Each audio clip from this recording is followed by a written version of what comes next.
morning, everybody. We're going to go ahead and get started. Here we go.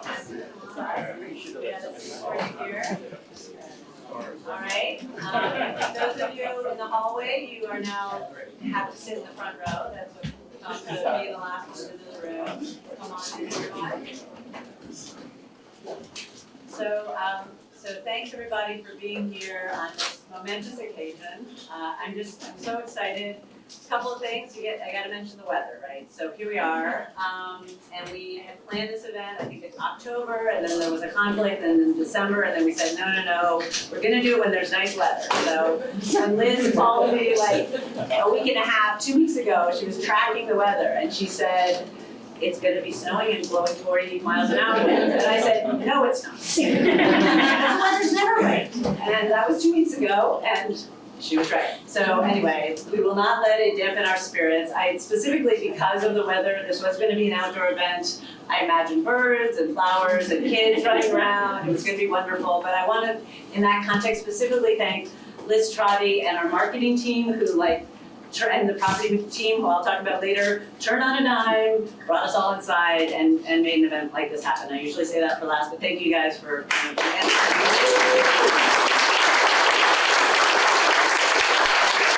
and my winter boots had not yet made it into the back of my closet, so it's all right. Last time for the winter clothing. So we're thrilled to be here. There's so much to say about Lenox Apartments and the history here, and it's very hard for me not to just dive in, but we have a local historian who will speak to this in a moment.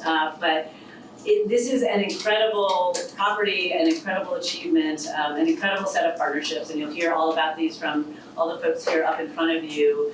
I realized that Beacon was selected by the Boston Housing Authority in 2016, so that's a full 8 years ago that happened. And talking to Amy Tranich, we were just remembering that our team went through 4 or 5 different project managers to oversee first Camden and then the Lenox renovation, so these things take time. When we were selected, I think we had an idea, but only a small picture of what kind of history we were going to be participating in preserving these buildings here. So I will say that just a week ago, this property was listed on the National Historic Register. So we're very excited to have that as sort of the capstone moment for celebrating the rich, deep history here at Lenox Apartments. I'm not going to say anything about that because we have a household there, an activist, local historian, elected official historically, and shame on me, Byron, I did not realize that you spent 13 years as president of the African American Museum of History, so I'm just so honored to have you here. Thanks for joining us, and please come tell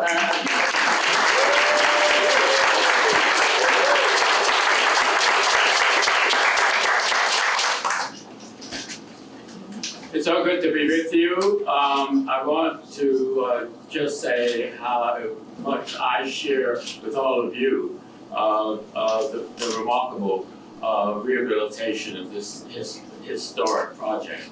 I want to say just a few words about the place that Lenox got built in and the time. What was happening when Lenox got built in this community. One thing you can tap me anytime you want to. You know you also have a historian who runs BHA. So first, the population. This was a neighborhood that had just begun the transition from being an ethnic white working class neighborhood to a black neighborhood, maybe about 20 years before this building was built.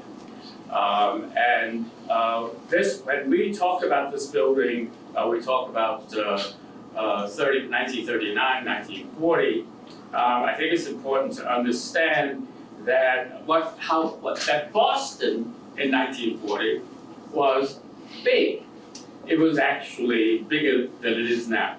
There were 770,000 people in Boston at the time. And so lots of it was crowded, and lots of it was run down. But of that 770,000, only 23,000 were black. These are the figures from the census that was a year, the 1940 census, so that's a year after this is built, or begun to be built. And so that's what the neighborhood looks like in the demographics. But for black people, it was part of a transition, residential transition, that had begun actually before the American Revolution. Black people have a community that is identifiable in Beacon Hill for almost all of the 1800s. Beacon Hill has a name that is now, when we think of Beacon Hill, we think of rich white people. In those days, rich white people could only fill half of it. So the developers knew when after the American Revolution, when they started to build the housing that they would sell to rich white people, that they weren't enough rich white people to build that housing all the way across the hill. As a matter of fact, one rich white person built a house across the hill on Cambridge Street, which is now a historic museum. And he built the house, stayed there 10 years, and realized that he was going to have no rich neighbors. And he moved to the other side of the hill. But on the side of the hill that was open for any kind of development, that is where black people went. Black people went there both by a small group buying, but mostly living in housing that they rented. But they also developed institutions there in order to have the neighborhood be seen as a black neighborhood. The most famous of those is the African Meeting House. Has everybody here been in the African Meeting House? Raise your hand if you've been to the African Meeting House. Okay, because if you didn't raise your hand, I'm going to ask you to leave. That neighborhood changed significantly during that century, and for a variety of reasons, black people started to move. They moved for two reasons. One is the neighborhood, much of the neighborhood got developed for this increased population of immigrants. Interestingly, it's where Italians moved first before they moved to the North End, and then Eastern European Jews moved into that neighborhood. And the owners of the buildings, small buildings in them, realized that there had been this incredible technological innovation that allowed them to build the apartment houses, to build 4- and 5-story houses. Remember, before this innovation, it was very difficult to deal with sanitation. What was the innovation? They didn't teach you this in high school. Indoor plumbing changed everything. It meant so it meant that you could do lots of things inside that you never do outside. One of them was to go to the bathroom. And while that was happening, of course, lots of black people who lived in the smaller houses got displaced. And they looked for another working class neighborhood to move to, and those neighborhoods were the South End and Roxbury.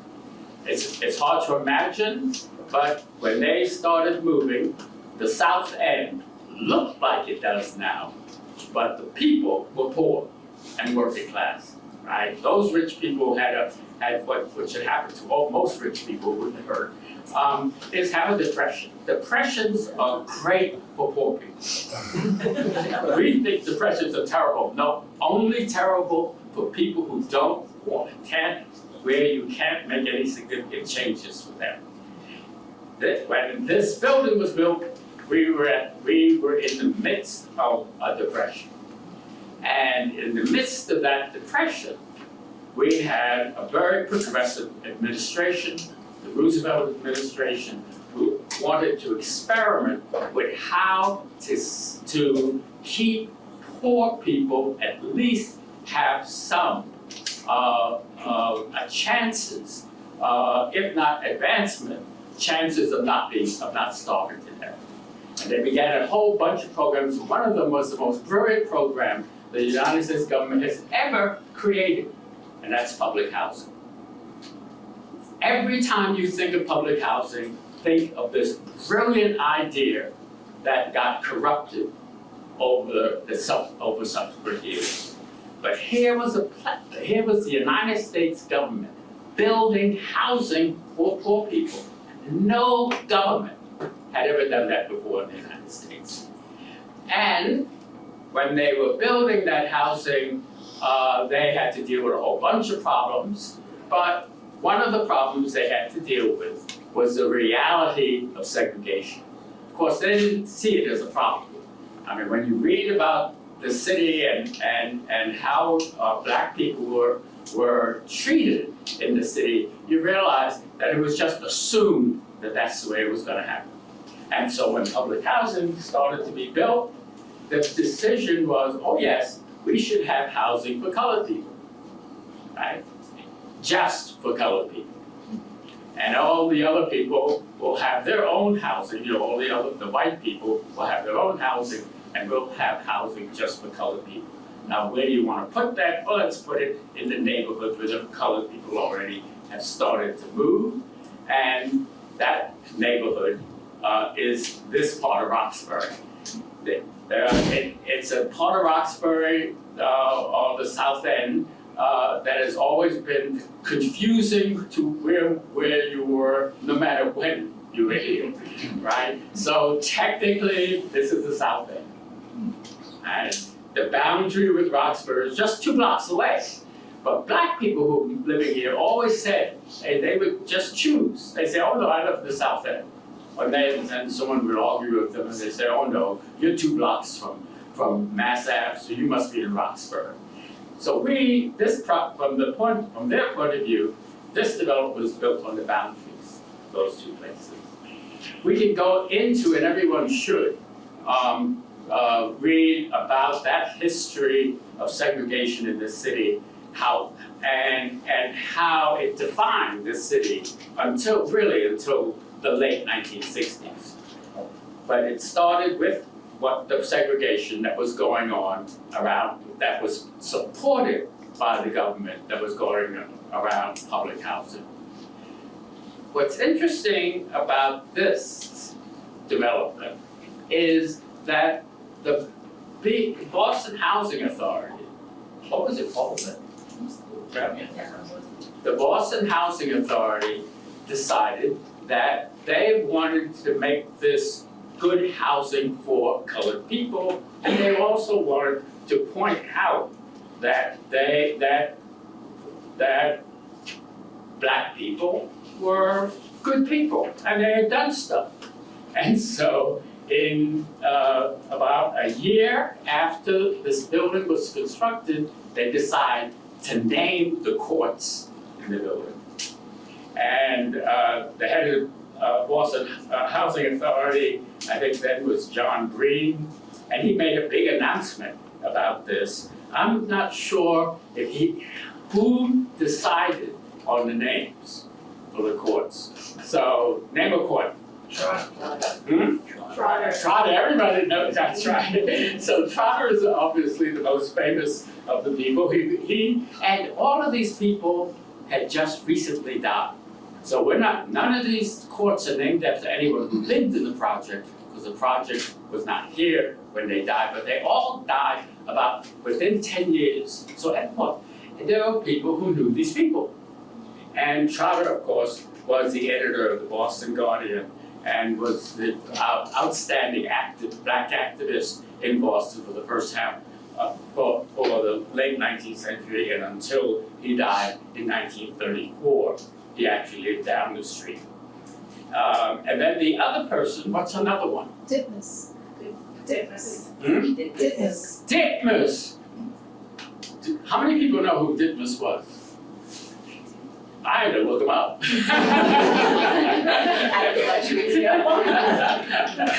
So Edward A. Titmus was one of the last surviving veterans of the Civil War.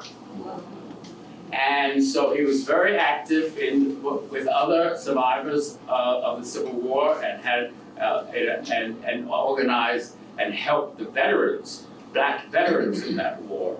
And he had fought for a regiment from Connecticut and then moved after the Civil War, moves to Boston, and he died in 1934. Right?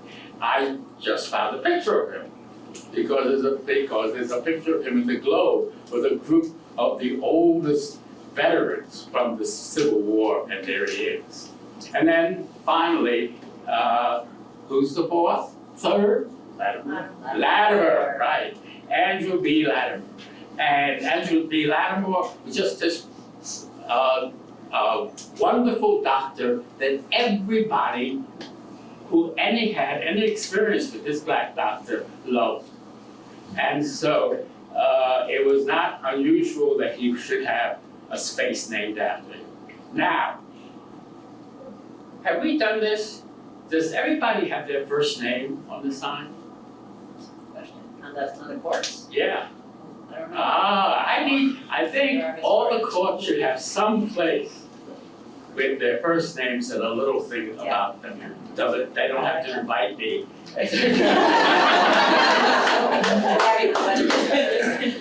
So finally, let me say that this building is so important mainly for what it was built for. That is housing people. That's the most important thing about it. But it's also important for its history, because you cannot talk about Lenox without talking about black people. You cannot talk about Lenox without talking about the struggles of black people. You cannot talk about Lenox without talking about segregation in Boston. And all of that is important and needs to be remembered every time you come into this building. I have to say, I never knew if Green ever did anything else with the AJ. But it was a brilliant idea what he did, and it was a part of the history that we are now able to celebrate. Thank you.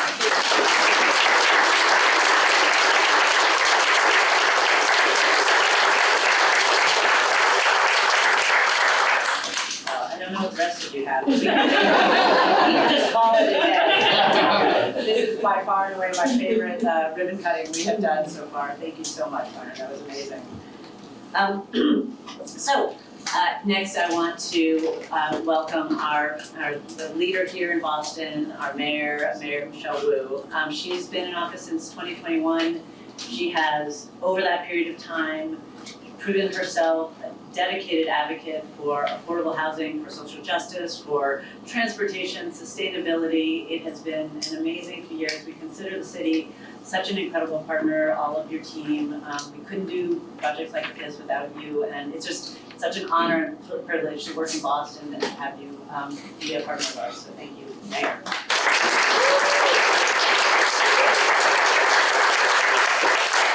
Good morning. Thank you so much for the very, very kind introduction, Dara, and to all of your team for partnering with us in so many different ways. I am grateful to everyone. I have the honor to sit here alongside and in the same room with you all, from our secretary, who everywhere he is, I want to be, because there's money flowing. And he's such a great partner on behalf of the entire Healy Driscoll administration for the city of Boston and for creating more housing and extending the legacy that we just heard about. With Mark from Mass Housing, thank you for all that you all do to partner and make sure that we can make all the puzzle pieces of the financing work together. Our incredible administrator, Kenzie Bok, the Boston Housing Authority, our partners at Bank of America, the renowned, and we're so grateful, Boston local hero, Rob Gibbs, pro-black, whose beauty and creation enliven so many of the sites across our city. And to everyone here, I will also mention, I'm going to get a shout out yet, but State Representative John Moran, thank you for your leadership and your partnership fighting for Boston at the state level. And I'm here in my capacity as mayor today, but I wouldn't have that title if not for the mentorship and friendship and tutelage of our historian today, someone who has not only steeped in the history of our city and our neighborhoods, but has been and continues to be a history maker himself. Byron serves and in his leadership, moving so many tremendous pieces of major groundbreaking legislation at the State House. Also made sure to take care of the little details of his community and always to open the door for any no-name student who had a question. He would write out a book list for me to read or take the time to chat. And so from the days where he watched my first dance at the wedding to today, when we get to listen to his reminder that Boston is special because everywhere you look, we have a history that reminds us how we were always thinking about preparing for the future in the city. We have always been the community to say, we're actually going to do it a little differently in order to ensure that generations to come have a greater opportunity and have a chance to really put down roots here. That's the focus of our administration. I am trying to work every single day and I'm blessed to have the incredible team around me to make Boston truly a home for everyone in all senses of the word. And that starts with housing, but goes a lot deeper than that. Home, I keep saying this in different spaces. In Chinese, the word for home is the same as the word for family. And so you have to specify when you're talking, do you mean I'm walking to go meet my family, or do I mean I'm walking to go back to the house or home? And that's how I understand the concept. Home is where your basic needs are met, home is where your dreams grow, and home is where the people you love are. So we want to create that throughout all of our city, and today is another huge step in connecting that history of homemaking through to the present and to our future. As you heard, the history of this site is an important milestone in the history of Boston, and it's also a complicated one in terms of the legacy of what was happening at that time, especially in this area of Boston. When the Lenox apartments were first built 85 years ago, it was in the context of urban renewal, where the changing demographics of the city and the conversations nationwide about how to make space for new and shiny in the context of what would be cleared away to bring that, to develop that, often came to a head here in Boston. Neighborhoods that were deemed, quote, urban blight were demolished. Hundreds of families were displaced in different neighborhoods, and in certain moments that created the way for amenities or buildings or opportunities to rebuild and come back. And in certain places, families never were able to come back. Just 2 days ago, I signed an ordinance in the West End establishing Boston's city planning department officially. For the first time in decades, Boston now has a city planning department as a core function of city government to ensure that our approach to how we grow and how we plan out our future is accountable to and driven by the people of Boston. And I'm proud to be here today to join you all in cutting a ribbon on a very different kind of redevelopment. Renovations that were done in partnership with tenants and community members, without any loss of units, with a focus on anchoring this community here for the long term. In Boston, we believe that affordable housing isn't just about being able to pay what you can pay for it. It must also be comfortable, beautiful, high quality, energy efficient. And these renovations reaffirm that belief. Each apartment has a fully renovated bathroom and kitchen with energy efficient appliances.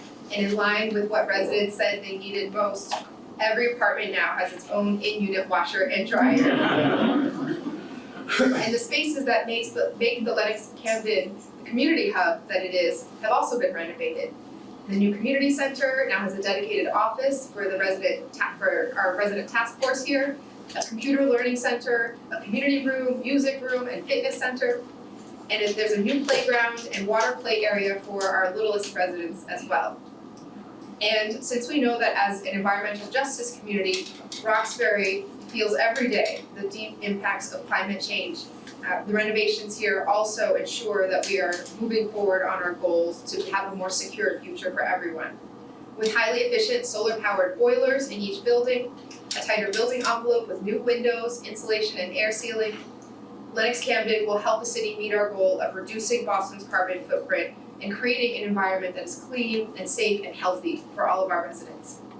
So most of all, I want to thank the residents for all the feedback that helped shape this and set a model for the rest of the city and for how these projects should happen. Thank you to all the team members for listening, for engaging, for making this happen.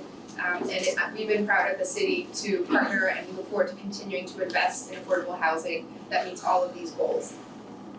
Okay, before I turn it over, otra vez en español, para los residentes que hablan español, buenos días. Estoy emocionada de unirnos a todos ustedes hoy para cortar la cinta de las renovaciones aquí en los históricos apartamentos Lenox Camden. La historia de este sitio es complicada. Cuando los apartamentos Lenox, que se construyeron por primera vez hace 85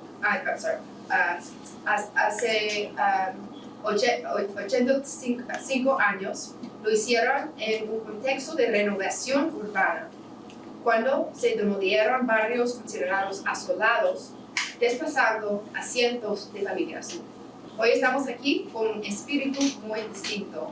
Hace solo 2 días yo firmé una ordenanza que crea el Departamento de Planificación de la ciudad, restaurando la planificación de la ciudad como una función central del gobierno de la ciudad para asegurar que nuestro enfoque de desarrollo es responsable de y impulsado por el pueblo de Boston. Y estoy orgulloso de estar aquí hoy para cortar la cinta de una remodelación muy diferente. Renovación realizada en colaboración con los inquilinos, sin pérdida de unidades y con el objetivo de anclar la comunidad aquí a largo término. En Boston creemos que la vivienda asequible debe ser también una vivienda cómoda, bonita y de alta calidad. Esas renovaciones reafirman esa creencia.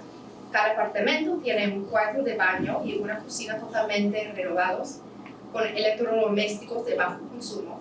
Y, de acuerdo con lo que nos dijeron los residentes en cuanto a los cambios que más deseaban ver, cada apartamento tiene ahora su propia lavadora y secadora. También se han renovado los espacios que hacen de Lenox Camden, el centro comunitario, que es el nuevo centro comunitario, cuenta ahora con oficina específica para el grupo de trabajo de residentes, un centro de aprendizaje de computación, una sala comunitaria, una sala de música y un gimnasio.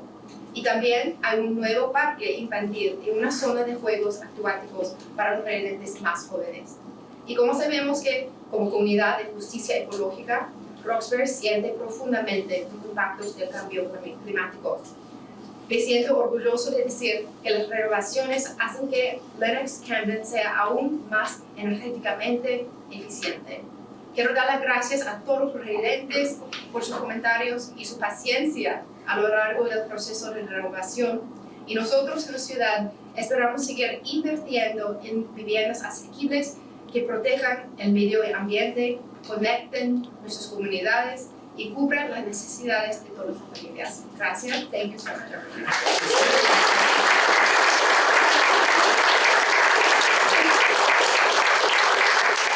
Gracias, Mayor. I'm gonna have to step up my game.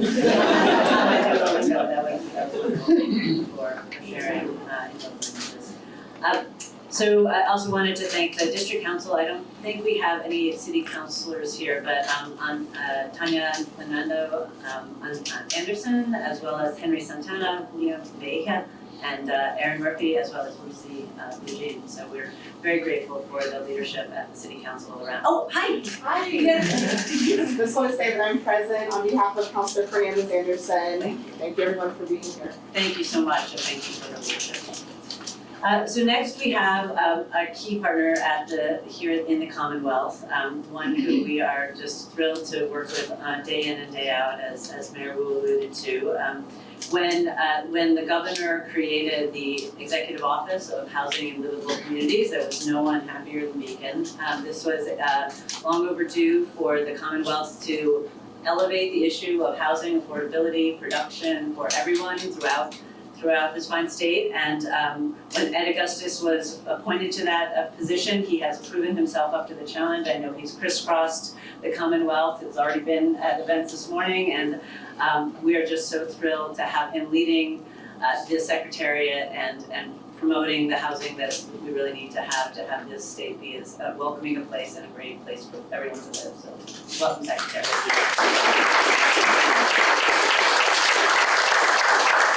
Thank you, Dara, and I want to first thank Dara and Josh and the whole team of Beacon Communities for the amazing work that you've done on this project. And you've got projects going all across the Commonwealth, because we get calls from you constantly about funding and tax credits, and that's what we need. We need partners who know how to put all of the tools that we have available to work to preserve our existing affordable housing, create new affordable housing, preserve and expand our public housing portfolio, and the folks at Beacon are expert in doing that, so we appreciate your partnership and leadership. It's always great to be here with Mayor Wu, who I think stands out amongst all the municipal leaders in Massachusetts as the most creative and innovative partner that we have at the municipal level, who is coming up with all sorts of new different strategies to, again, preserve and create affordable housing across the board. So we appreciate all that creativity and leadership. And Kenzie and I are on the second speaking engagement of the day. We started off this morning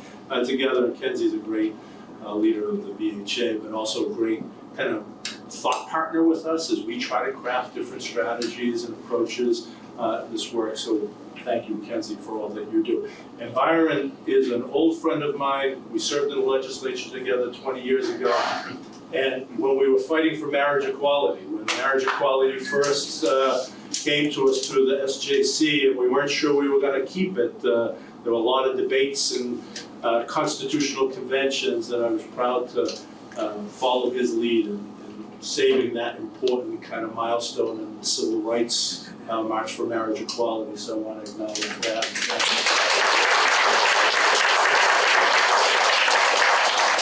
So I'm so proud to be here today on this historic day and recognize our shared values in providing affordable and sustainable housing. With new energy efficient boilers and windows, low flow water fixtures, and solar powered hot water systems, this building meets our climate needs.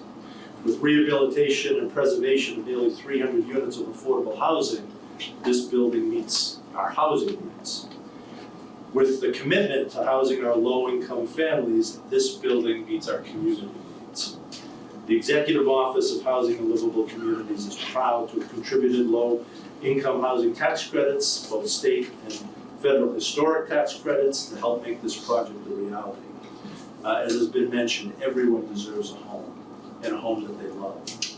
We want everyone to live in dignity, and that's what the governor proposed with the Affordable Homes Act, which will help us rehabilitate, modernize, and repair more housing units. A special shout out to Brett Moran, who's on the bonding committee, which heard that bill earlier this week, and he's been a great supporter of that effort, so thank you, Representative. We look forward to getting that to the governor's desk and all those tools into the hands of our partners. We're at an important moment in history. We stand at a crossroads. Every development, like Beacon's communities, show we can forge a path ahead. We can build a thriving community where everyone, from a barista to a banker, can afford to live. Thank you, everyone. Well done.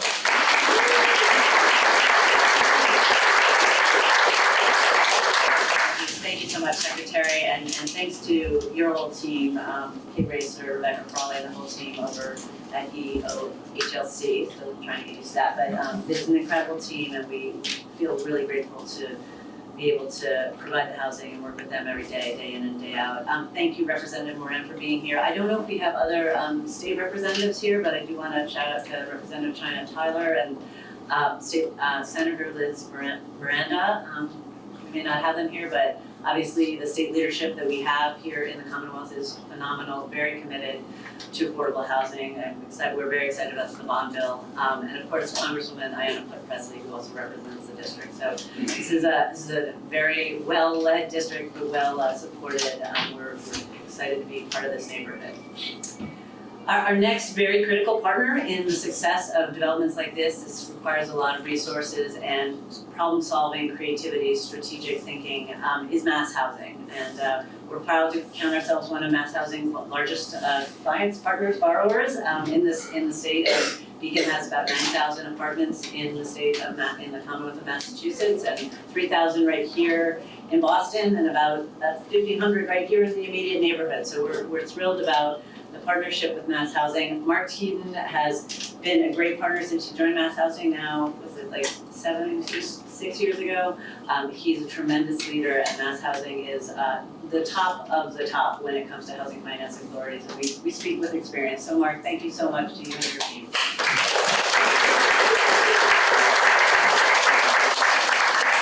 Blushing, Darrell. Thank you. We do appreciate it. And good morning, everybody. I actually feel quite humbled. The living history brought to life in your 10-minute remarks was astounding.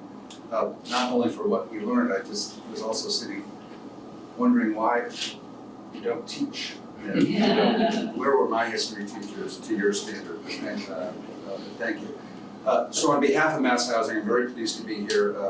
We truly enjoy playing our role in these type of developments, and particularly for what we're celebrating here today. And we've heard about how this development has honored its historic roots. But I also want to point out, and before I do that, we've talked about several have talked about the attributes of this building. Blending modern construction techniques, sustainability standards into an historic building and still qualify for the financing you get to do that is a remarkable feat. Very, very tricky and underappreciated skills. So kudos to your team. The other thing I wanted to note is that this building was also completed in an historic time in our history, one that will be written about in history books going forward. When this deal closed in early 2021, we were largely through the initial shock of the pandemic, but the world was significantly changed. We were in unfamiliar territory, and we didn't know yet what we didn't know.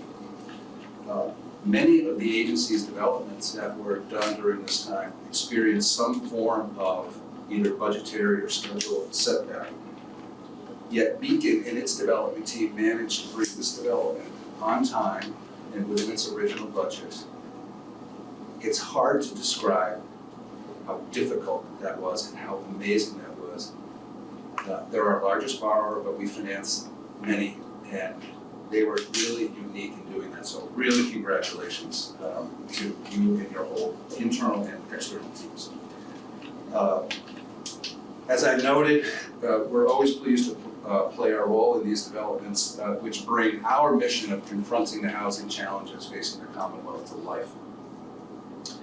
And while what we bring is important to the process, our role is only meaningful after a lot of work is done, in this case by the BHA, the city, Beacon's internal and large external teams. And Mass Housing thanks all of you for what you did that made our involvement then possible. I also want to thank the Mass Housing staff, and given the length of this project, some of them have actually retired. Antonio Torres, I had hoped he'd heard about it. Amanda Mielek, Rachel Carlson, Bill Dunn, these folks are actually here today. Emily Loomis, Josiah Madar, Shelby Rosenberg, and Nick Pepe. Of course, they were supported by many others, too many to name, but the scope of this project demanded a large team from Mass Housing, and so we put a large team together to support it. Again, we congratulate all of the development team and our finance partners, and as well as extend our congratulations and appreciation to the tenants who are deserving of such a beautiful place to live now, and who exhibited an enormous amount of patience, particularly over the last 3 years. So we thank you as well. Thanks.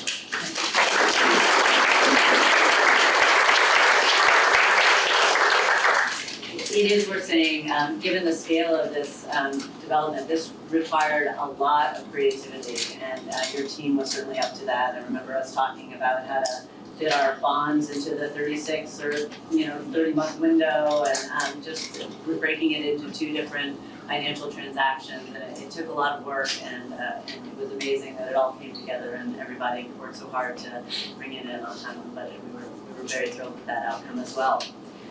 Next, I want to welcome Kenzie Bok, who you've all heard is Boston Housing Authority Administrator. And Kenzie, when Beacon started its partnership with the Boston Housing Authority way back in the 90s, when we first started working on Old Colony, which we are very excited to be breaking ground on the very last phase of that almost 900-unit redevelopment in South Boston. We were working with Bill McGonigal at the time. He obviously has incredible history and name in this space, and then had the honor to work with Kate Bennett as his successor. And then when Kate retired and Kenzie stepped in, we got an incredible new partner in leadership at the Boston Housing Authority. It's worth saying, when our work began with Boston Housing Authority, the federal government was still very active in financing investment in public housing, and then sort of that dropped off pretty substantially in the 2000s and 2000s since then.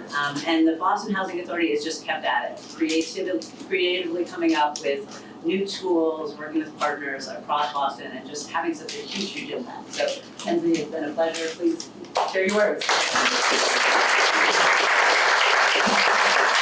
Thank you so much, Dara, and thank you to the whole Beacon team. I see so many in the audience here, and this really was an incredible joint project of our agency. And I really want to start just as a continuation of Mark's remarks, just noting that this transaction, the closing, happened really in that pandemic moment, and there was so much tight coordination. It was also, so folks know, the reason that public housing has not seen the kind of investment that is needed to maintain the buildings over time is because the federal government gives public housing authorities only hundreds of dollars a unit a month to operate public housing. Whereas in the private market, folks are getting thousands of dollars a month, right, to operate private housing.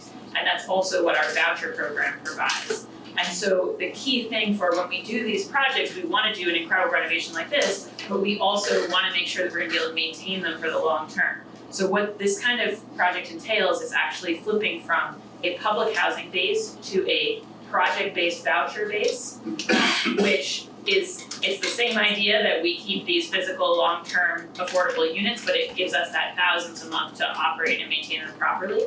This was the first time, this project, that the BHA had partnered on an in-place residence, right, in-place transaction where we switched from the public housing model to the voucher model.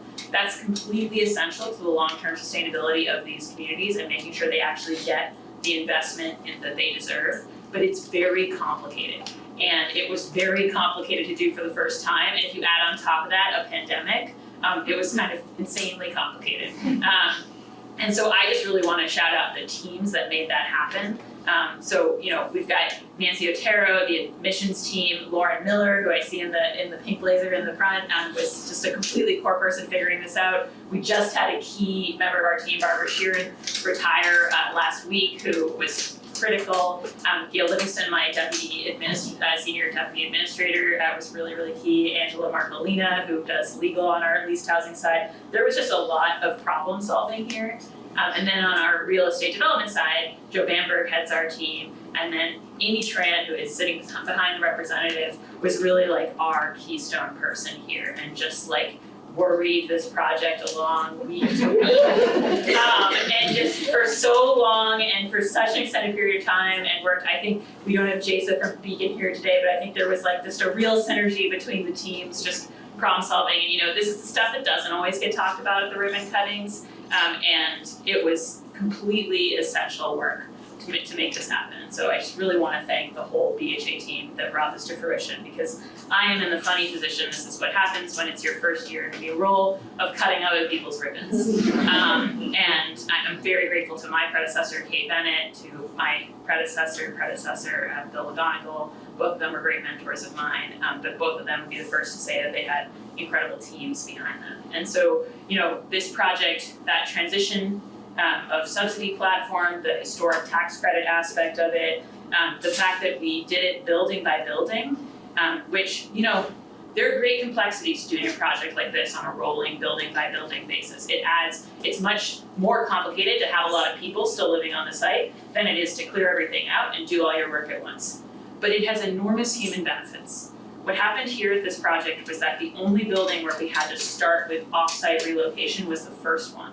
And then after that, the subsequent buildings, we were able to do one-way moves for our families, the vast majority, into newly renovated apartments. This is something we know from long experience improves the percentage of families who stay at the site. And that's so vital to BHA because we are improving housing when we do these partnerships for the people that we serve, for the people who live here. And so that was just like a huge additional lift that I think made an enormous human difference, and I just really want to thank the teams for that. I will not, I do want to also, you know, shout out, there's been some shout outs to the residents, but by name, I really want to thank Willie Dixon. He's a huge tenant leader of ours who continues to live here today. He's having surgery, so he's not with us today, or else he'd be up at the podium. But really, really a very important BHA leader. Also, Jolita Lopez, who is here at Lenox. She's not living here anymore because she bought a home. And those are the types of transitions that we're really excited to celebrate. So, you know, we want maximum percentage return numbers when we do these projects, except that when our residents have opportunities like buying a home, you know, we want to cheer them along. And so really, really proud of Jolita and also Dacia Morales. And both Jolita and Dacia are actually on our monitoring committee and continue to provide leadership at a kind of BHA level. So Lenox has more than its share of resident leaders who have really been critical along the way here.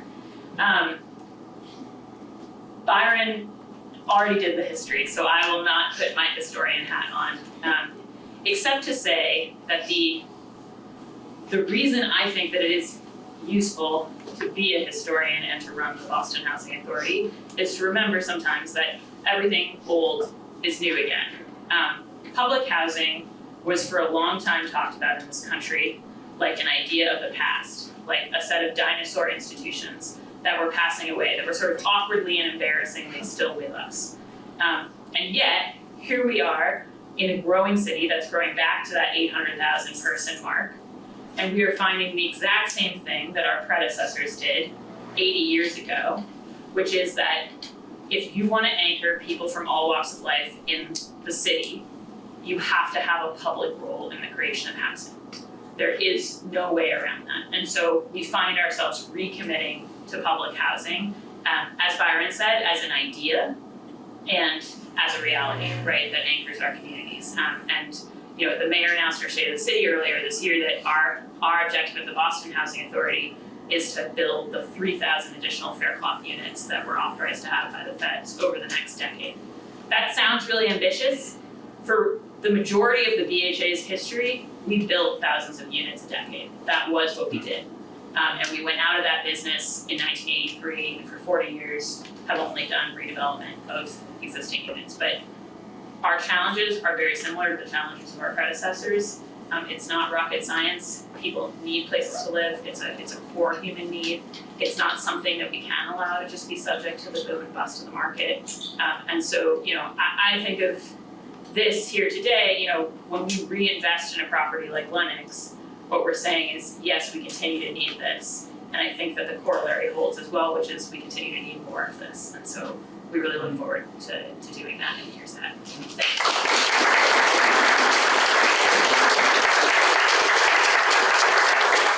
Thank you so much, Kenzie. Really fantastic words, very moving. And I also want to shout out to your whole team.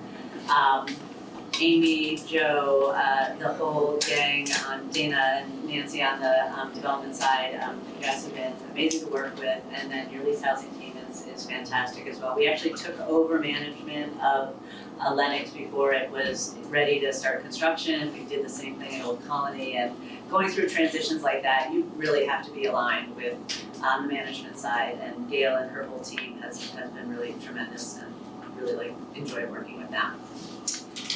Next, our last financial partner, Bank of America. So there are, as I was thinking about this, there aren't many financial institutions who we would go to, Beacon would go to do a development of this scale. And then I thought, there are really no other financial institutions Beacon would go to do something of this scale.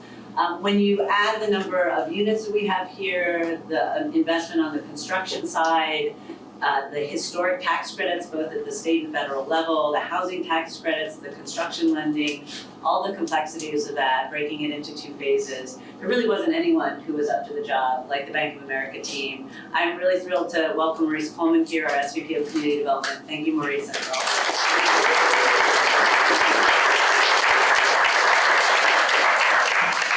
Good afternoon. We're about to have lunch. You can do better than that. Good afternoon. Just want to say on behalf of all of my teammates at Bank of America, a heartfelt congratulations and a sincere thank you. A sincere thank you to the tenants here from Lenox Apartment. A sincere thank you to all of our private sector, public sector partners who made this happen. Dara, you and the team at Beacon Communities, the Roxbury community, thank you for allowing us to be your partner and to share in the sustainable success of this project. So I want to give you a huge round of applause. As I mentioned, my name is Maurice Coleman. I'm a marketing executive at Bank of America. I'm responsible for LIHTC syndication, historic tax credits, new market tax credits, and banking, as you heard from many of my colleagues. We have a lot of acronyms. So if you want to know what all that means, we can catch up afterwards. But in short, I am responsible for helping to create communities where people can live, work, play, grow, and learn. Last year was a really difficult time in the capital markets. We faced inflation, we face rising interest rates, but we at Bank of America remain committed, like all of our partners here, to invest $7.1 billion nationally to create 11,000 units of housing. That looked like 1,200 units of housing for seniors, another 1,900 units of housing for those who needed the most supportive housing, 8,100 units of housing that were green to help preserve this environment. And also we financed 18 projects with women and minorities to create better access to capital and equal opportunity in the industry of real estate where so many of us have been locked out. So we're proud to be here and to be your partner. And this special project, Lenox Apartment, is a shining example of what we try to do nationally. When I think about this particular project, and I think about, as Dara mentioned, the complexity of it, 2 phases, 12 buildings, over 285 units, it reminds me of how I grew up in New Jersey and New York City. I lived in public housing, and it was a special place for me. It was a community, because we realized that alone we could do so little, but together we could do so much. When I grew up, sometimes we were scarce on resources, but we made up for it in love. And it was such a rich community because we always came together to look out for each other. So because we did this as financial partners, all of my colleagues here, we at Bank of America were able to provide over $90 million in debt financing and over $45 million in equity financing, LIHTC and historical tax credits, but we would not have done that without you. So again, let me give you a round of applause. Roxbury, as we all know, is a very historic community. I did some research and saw that this particular community, as Byron mentioned, was incorporated over 400 years ago, just about in 1630. It became a city in 1846. This is the birthplace of icons, of cultural icon Emma Lewis, who created the African American Center for Fine Arts. This is also the birthplace of one of the most legendary R&B groups that ever hit the planet Earth, right? New Edition. I just had the pleasure of spending time in LA and watching New Edition represent Roxbury, represent Boston as they receive the Image Awards. Every year, I'm fortunate to work with Michael Bivens and the No Books, No Ball program and supporting enrichment activities right here in this community. So if the guys from New Edition were here today, if Michael, my friend, was here along with the rest of the guys, I will paraphrase one of their hit records and say, Mr. Telephone Man, there is nothing wrong with my line. Because when we called the Roxbury community, they picked up every single time. Thank you for answering the call. Thank you for being here. Thank you for allowing us to be your partner. We appreciate you.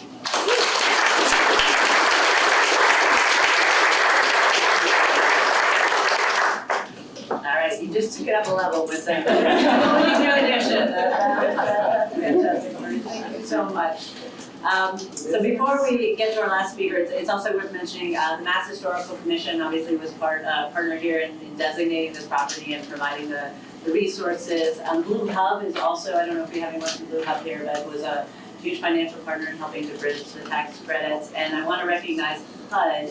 I don't know if anyone from Juana Matias's team is here, but HUD in partnership with the Boston Housing Authority obviously is helping to house people all across the country and here in Boston, and it's an incredible partner. I want to just shout out to the work that they're doing everywhere. As was mentioned, as Kenzie mentioned, Willie Dixon is not here. He is on the resident council task force at Lenox and Camden. He has been an incredible partner for us, for the Housing Authority as well. We're obviously sending our thoughts with him for his recovery, but we would love to have him. The residents are really the reason we do this, and I do want to similarly echo the sentiments that have been shared of thanking people for their patience and kind of managing through this time. But I'm hoping that it's people feeling successful. When we saw some of the first residents move in, we had videos from that time, and obviously the washer dryers were a huge hit. We briefly had a moment where we thought, oh, maybe we could do common rooms with washer dryers. That lasted about 2 minutes. We had very good feedback from the residents that that was not going to be acceptable, and we've got some really just wonderful, wonderful apartments all across this property. So our last speaker, I'm so excited to welcome him. We don't, in some ways, I would say, don't do enough art in our buildings. It's really such an important thing, and I think we've all had that experience when you walk into a public space or into a private building and you see a big piece of art. It can really change the experience. When we encountered Rob Prolak Gibbs, we couldn't have been luckier because he has history here at Lenox. He's an incredible artist. And then that he would take on this commission and work with us here at the property. We just couldn't be luckier. I'm going to let him share his story with you, but thank you, Rob, for being part of our success here.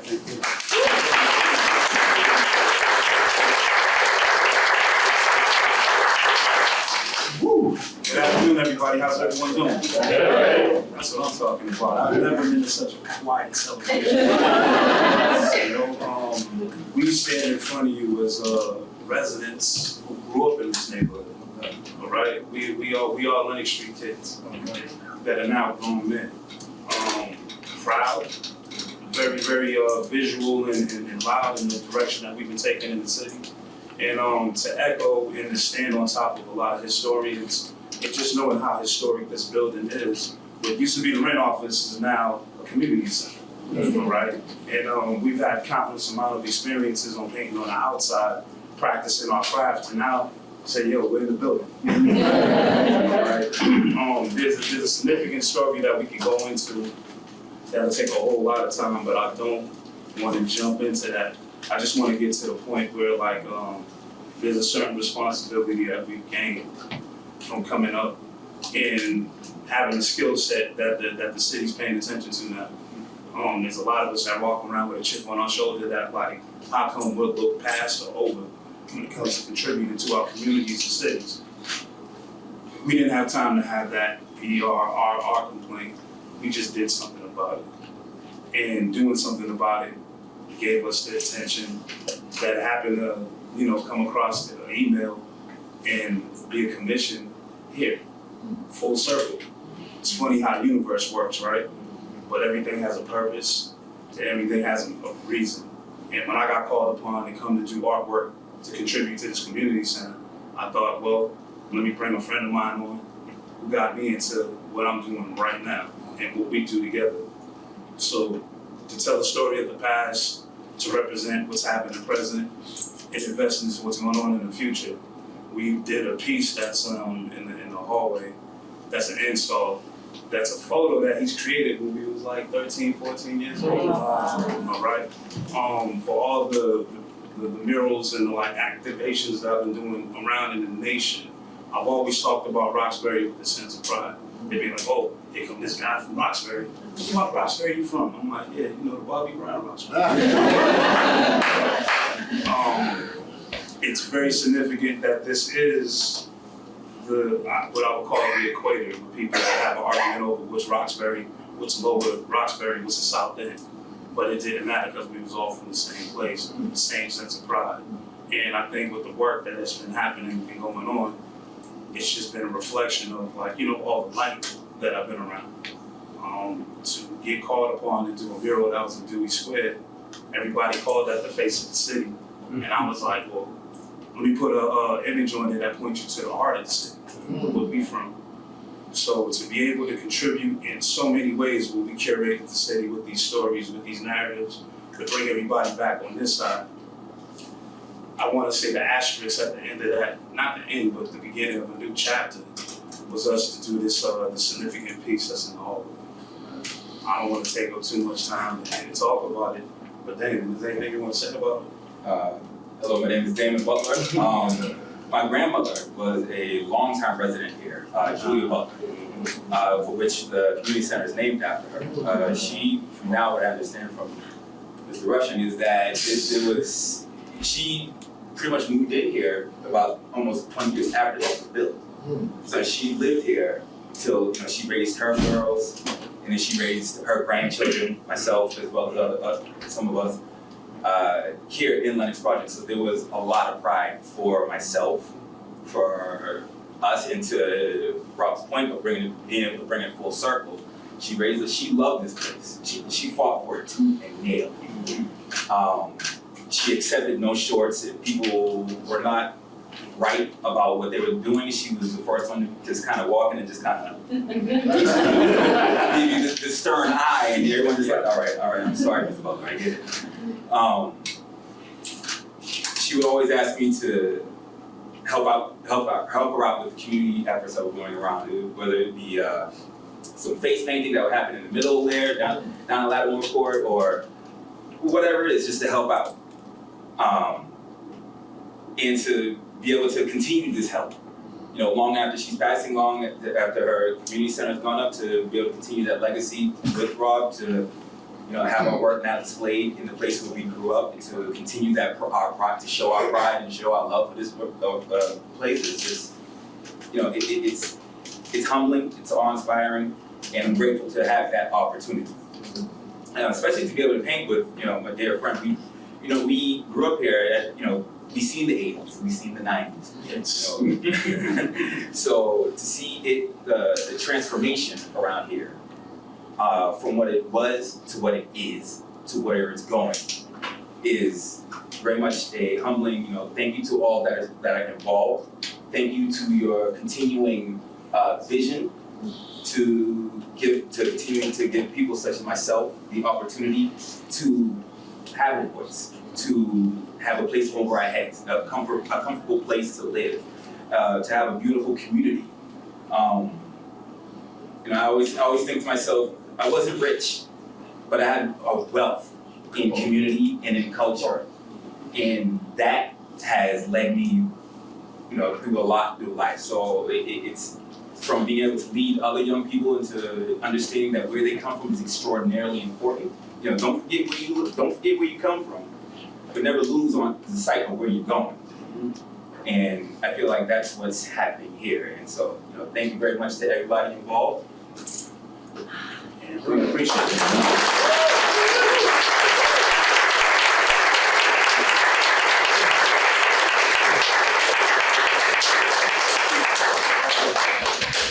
Okay, well that certainly should end our thing here. I do have a few more people to thank, but thank you guys so much.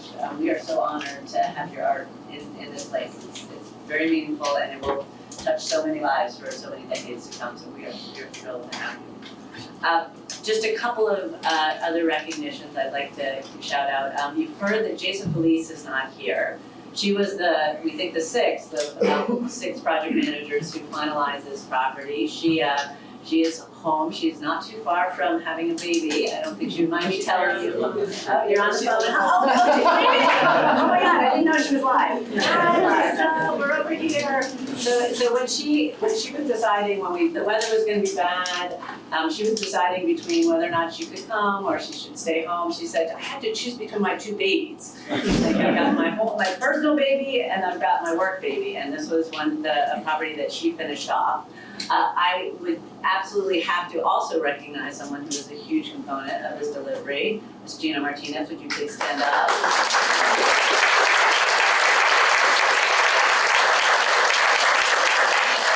Was the originator, one of, again, several other people who have helped for Beacon make this project a reality, and I'm so thrilled about it. One of the great things that Gina did was work with our DF Prey team, our construction folks. Will you guys all give away from DF Prey? I know you're right here. Out at this property, and Gina made a point of this, of making sure that we way overachieved on minority business enterprise, women business enterprise participation at the contractor and subcontractor level, but also on the workforce delivery. And we got these amazing pictures of folks who were working on the site, just had such a great economic development impact when this project was built, as well as just an incredible delivery of just a quality product. TAT was our architect, we had Waypoint KLA as our construction manager. Housing Opportunities Unlimited, I don't know if we have anyone from that team. Oh, yeah, they're there. The relocation of our project to this complexity, you heard sort of the description from Kenzie about how we move people through this. That is not easy work, and they were our go-to, an amazing job. Nixon Peabody, our legal team, I don't know if we have anyone here from them. And then a whole host of others who did just an amazing job, including BHB and New Ecology and Historic and sustainability folks. So those are the folks, I a little bit, to Kenzie's point, sort of feel like I'm cutting someone else's ribbon. Pam Goodman, my predecessor as CEO here, was a huge proponent of this. And we have an incredible Beacon team. I would love for you guys just to all give a wave. We've got folks from our marketing department and shout out to our property management team. You know, we can build beautiful buildings and put all this money to work, but when it comes to the real rubber meeting the road, it's working with the residents, it's making sure the buildings stay beautiful, but also having relationships that really make people's lives thrive and get people what they need. So I want to make sure we recognize Toya Iris, Jillian Pinola, Javier Huerta, and all the Beacon team members from property management, Brian Cole. You guys do such an incredible job, and Christopher Reed, our property management president, was floating around here somewhere, but just there he is. And then Aviva Robson-Shore, who leads our community engagement work, so our resident services activity. So those are all the folks that will make this property wonderful for many years to come and work with all the residents here. Thank you all for incredible words, the history, and the investment that's been made here. We are going to have the honor now of doing a ribbon cutting, and I'm going to ask folks sitting here, we're going to sneak our way up to the other side of the building, which is where we'll do the ribbon cutting, and then I would encourage all of you to partake in the lovely snacks and lunch that we have here. But thank you guys so much for being such an important part of this incredible history that we're celebrating.